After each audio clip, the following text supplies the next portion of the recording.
It's interesting how you mentioned foreign intervention as one of the achievements of the Conservative Party, because most people perceive Conservative Party as a bit of isolationist policy.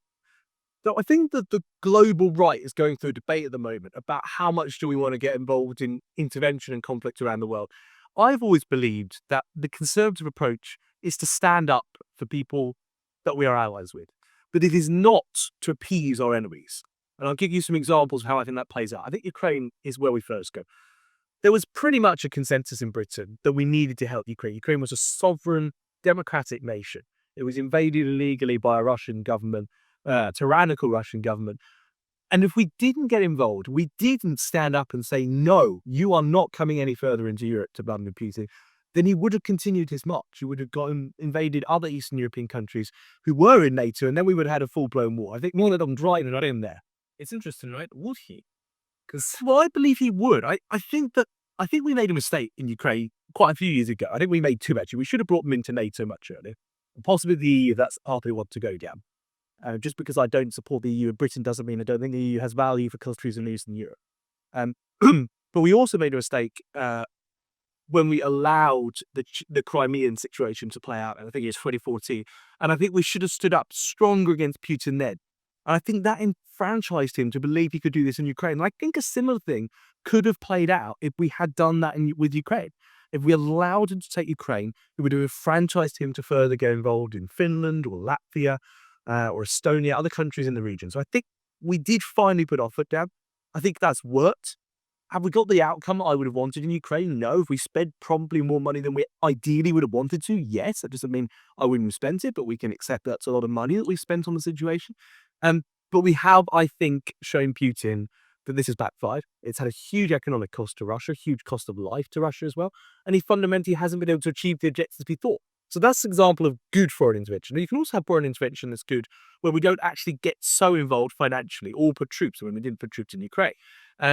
The bombings in Syria, for example, where we bombed what we thought were chemical weapons sites. We did that in 2017. We didn't get the votes for it in 2013 that I would have liked to see, and Labour put up some opposition to that. I think that was wrong. But we did get the opposite support or after it happened in 2017. I think Theresa May was right to do that. Where I maybe have more of an objection to that foreign intervention is on the troop movement point. So I think it was a massive mistake in hindsight to go into Iraq. It's easy to say that now when we see the situation. The only person that knew, of course, at the time that there wasn't chemical weapons was Tony Blair out of Candle. Yeah. The people that were pushing for that intervention, they were completely wrong. They should hold their hands up in shame. But I just don't think we should be pushing British troops into wars and escalating conflict. So I think the right needs to balance itself between supporting intervention where it's beneficial to British interests, because we'll always put British interests first in the Conservative Party, or at least we should, but not putting troops on the ground. I think that's a provocation that we don't need. What's British interest, you think, was in terms of giving Ukraine more support? Is that more of an image move, or is that we would like to fight Russia more? Well, but I don't think it was we want to fight Russia, because if we wanted to fight Russia, we would have put troops on the ground. Yeah. We would have put troops on the ground. We would have tried to encircle Kiev and stopped Russia coming in. I don't think we want to fight with a nuclear nation. I don't think anybody's quite crazy enough to want that. What I do think it was sending a message about the democracy in Europe and the fact that we want to support democracy in Europe, and sending a message to Russia that they may be able to wrangle into bed with North Korea and China, but they're not going to be able to take sovereignty away from European countries. I think that is an important message to send. There are two sides of this coin, though. We can see that Ukraine has remained independent, even though in the beginning of the war, very few people thought that Ukraine will be able to withstand all of the challenges of the war, having been received not enough weapons at the start of the war. But then, obviously, we managed to, because I'm Ukrainian myself, we managed to defend our country well. But at the same time, we can see that currently Russia has more troops, more military potential, and Europe, as well as the West, is starting to refuse us a lot of support. And countries like Estonia have been spending about 90%, I think, was the number of their GDP on our military. They just don't have the possibility to spend even more. And the US with Trump might refuse a bit of support.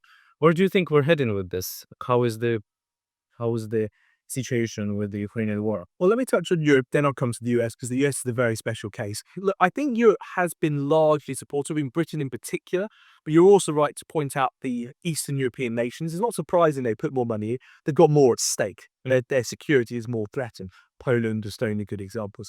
I think other Western countries, like the French and the Germans, could do more economically and to help the Ukraine fight. But I also may have got to understand that European countries are struggling economically themselves. We're going to difficult economic times. We're still building out of COVID. The supply chain issues that have been caused by the Russian and Ukraine war, the gas shortages because Russia pulled their oil pipelines off the back of the economic sanction, which was the right thing to do, but had a knock-on effect. So Europe is struggling, and they're balancing their own financial situation with their political desire to help Ukraine.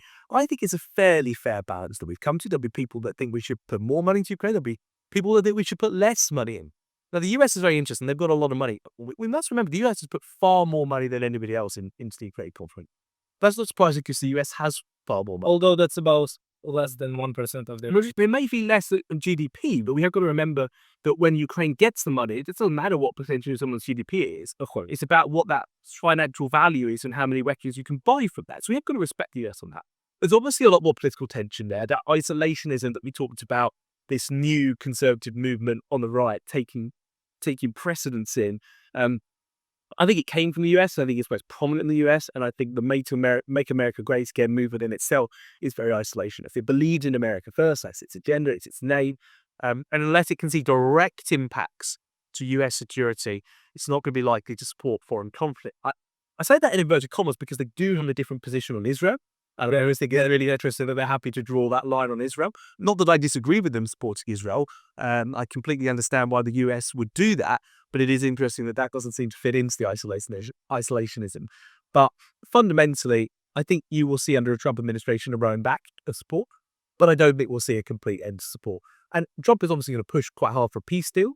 And actually, I think he's sort of baited both the Ukrainian and Russian leaders into looking at that because Trump's unpredictability is actually an advantage for him in this field. Nobody quite knows what he's going to do next, which means you want to get a deal on good terms before he does something wacko.